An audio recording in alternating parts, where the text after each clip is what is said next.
எல்லோருக்கும் வணக்கம். நான் உங்கள் ரகுநாத் பேசுகிறேன். இந்த காணொளி பதிவு எதுக்காகன்னு பார்த்தீங்கன்னா, அம்மாவை பற்றி தாங்க சொல்ல போகிறேன். ஸோ இந்த வீடியோவை ஸ்கிப் பண்ணாமல் கடைசி வரைக்கும் பாருங்கள். வாங்க ஃப்ரெண்ட்ஸ், வீடியோக்குள்ளே போகலாம். ஒரு பிள்ளைக்கு அம்மா தாங்க உலகம் கண்டிப்பாக. ஆனால் அப்பாக்களில் சம்பாதிப்பாங்க, சம்பாதிச்ச பணத்தை வீட்டில் கொடுத்துருவாங்க. அந்த பணத்தை பாதுகாத்து சேமிப்பு பண்ணி அது பிள்ளைகளுக்கு நன்றாக சேரும் வரைக்கும் ஒரு அம்மா தான் வழி நடத்தி கொண்டு போகிறாங்கிறதும் ஒன்று.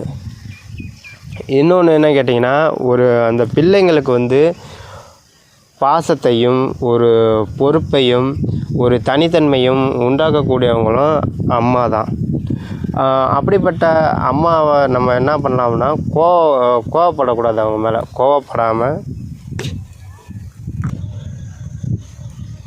இருப்பது நல்லது.